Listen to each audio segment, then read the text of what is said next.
आज हम बात करेंगे 2014 में आई एक black horror comedy movie the voices की, जिसे डायरेक्ट किया था मार्टिन सेटरेपी ने एंड इस मूवी को IMDb रेटिंग मिला है 6.4 आउट ऑफ 10। मूवी की शुरुआत होती है जेरी नाम के एक लड़की से जो बाथ-टब फैक्ट्री में काम करता है और अपनी डॉग बास्को और अपनी कैट मिस्टर विस्कर्स के साथ एक अपार्टमेंट में रहता है। जेरी को सिजोफ्रेनिया था बट वो अपनी मेडिसिन नहीं ले रहा था क्योंकि वो अपने डेल्यूजन्स और अपने हेलुसिनेशंस को एंजॉय करता था। इन हेलुसिनेशंस की वजह से जेरी को कुछ वॉइसेस सुनाई देते थे और जेरी का मानना था कि ये वॉइसेस वास्को और मिस्टर विस्कर्स के हैं। और तो और वास्को को रिप्रेजेंट करता वॉइस अच्छी बातें बोलता था और मिस्टर विस्कर्स को रिप्रेजेंट करता वॉइस इविल बातें बोलता था और दोनों वॉइसेस एक्चुअली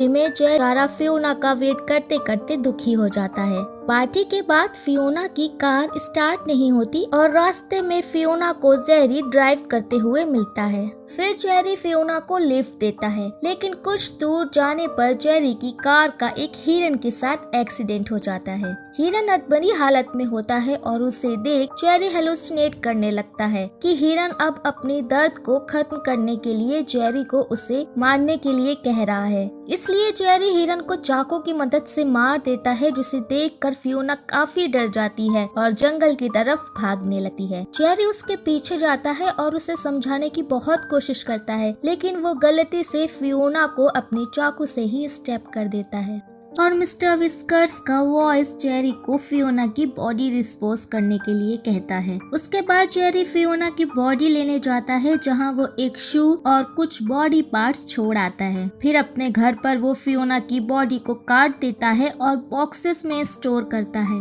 लेकिन वो फियोना के हेड को अपनी फ्रिज में रखता है। अब मेडिसिन ना लेने के कारण जेरी के हेलुसिनेशंस बढ़ने लगते हैं, जहाँ वो देखता है कि फियोना का हेड उससे बातें कर रहा है। जेरी फियोना से माफी मांगता है बट फियोना के हेड से आने वाली वॉइस जेरी को उसकी मेडिसिन लेने के लिए कहती है। जेरी अब नींद से उठता है तो उसके हेलुसिनेशंस बंद हो चुके थे और वो नोटिस करता है कि उसके पेट्स अब उससे बातें नहीं कर रहे हैं। इतना ही नहीं, वो देखता है कि उसका घर कितना गंदा पड़ा हुआ है और चारों तरफ खून के दाग लगे हुए हैं। जेरी फियोना का हेड देखता है जो कि अब स्मेल करने लगा था। ये सब देखकर जेरी घबरा जाता है और अपने पिल्स फेंक देता है, जिसकी वजह से उसके हेलुसिनेशंस दोबारा शुरू हो जाते हैं और जेरी को लगता है कि उसकी लाइफ वापस से नॉर्मल हो गई है। अब फियोना के हेड से आने वाली वॉइस जेरी को फिर से खून करने के लिए कहती है, क्योंकि फियोना के हेड का कहना था कि वो फ्रिज में अकेले पड़े बोर हो रही है, उसे एक फ्रेंड की जरूरत है। तो जिस कंपनी में जेरी काम करता था वहाँ लीजा नाम की एक एम्प्लॉय जेरी को लाइक करती थी। जेरी लीजा से क्लोज होना शुरू हो जाता है। वो उसे एक डेट पर लेकर जाता है और वो डेट के बाद लीजा को अपने बचपन के घर पर ले जाता है, जहाँ जेरी की स्टोरी फ्लैशबैक में जाती है और हमें उसके बाद पुलिस को वहाँ डेड बॉडी मिलती है और साथ में जेरी भी मिलता है।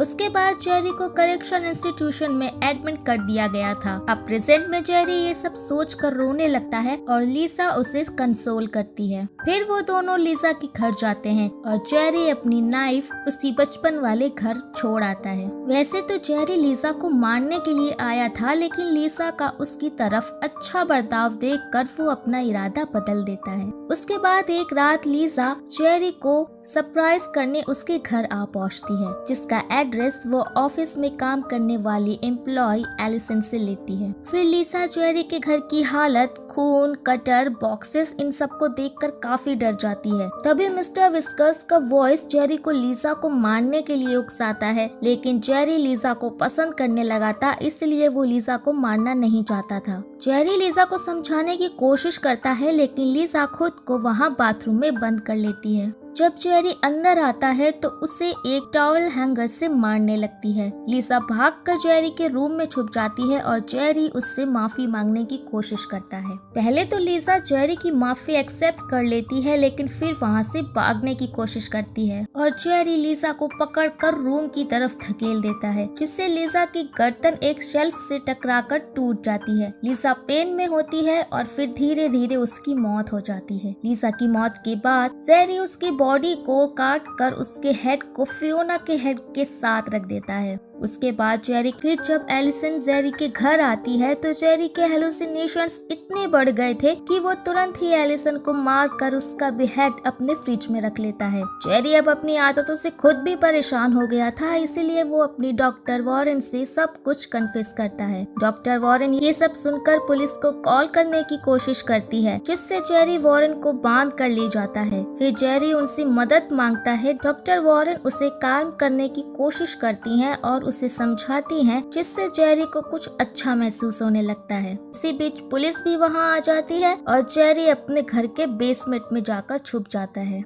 जेरी बहुत डरा हुआ था और गलती से वो एक गैस पाइप को तोड़ देता है। फिर पुलिस को डॉक्टर वॉरेन मिलती है और उन्हें बाहर निकालने के बाद अपार्टमेंट में एक एक्सप्लोजन होता है, जो कि गैस पाइप के टूटने की वजह से हुआ था। जेरी को एहसास होता है कि वो किसी खतरे में है। तभी जेरी को बॉस्को और मिस्टर विस्कर्स के वॉइसेस सुनाई देने लगते हैं। मिस्टर विस्कर्स का वॉइस जेरी को भागने और छुपने के लिए कहता है और बॉस्को का वॉइस कहता है कि उसकी लाइफ अब कोई काम की नहीं है, क्योंकि उसने लोगों के साथ बहुत बुरा किया है और अब उसे हमेशा के लिए रेस्ट करना चाहिए। फिर नेक्स्ट सीन में हम एक वाइट स्पेस को देखते हैं, जहां बॉस्को और मिस्टर विस्कर्स एक दूसरे से बात करते हुए कन्फेस करते हैं कि उनके बिलीव्स एकदम अपोजिट हैं। बट ऐसा होने से पहले वो दोनों एक टाइम पर एक दूसरे को पसंद किया करते थे। उसके बाद दोनों अलग अलग रास्ते पर जाते हैं और फिर सीन पर जेरी के पेरेंट्स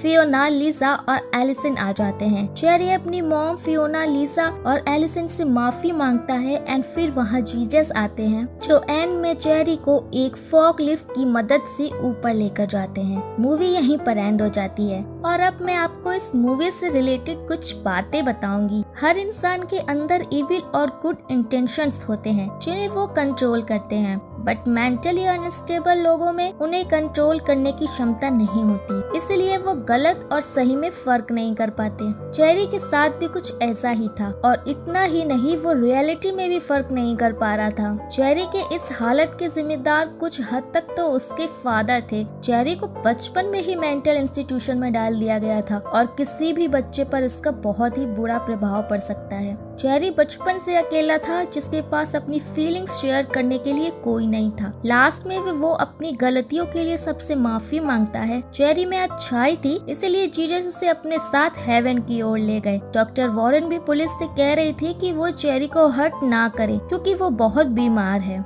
इसीलिए हमें लोगों के साथ प्यार और पेशेंस के साथ बिहेव करना चाहिए। अगर जेरी के फादर उसके साथ अच्छे से पेश आए होते और उसे अकेला ना छोड़ते, तो शायद वो मेंटल अनस्टेबल और क्रिमिनल ना बना होता। तो लिटरली मुझे ये मूवी काफी पसंद आई। आई होप आप सबको भी पसंद आई होगी। तो प्लीज कमेंट करके जरूर बताइएगा। एंड अब मिलते हैं नेक्स्ट वीडियो में।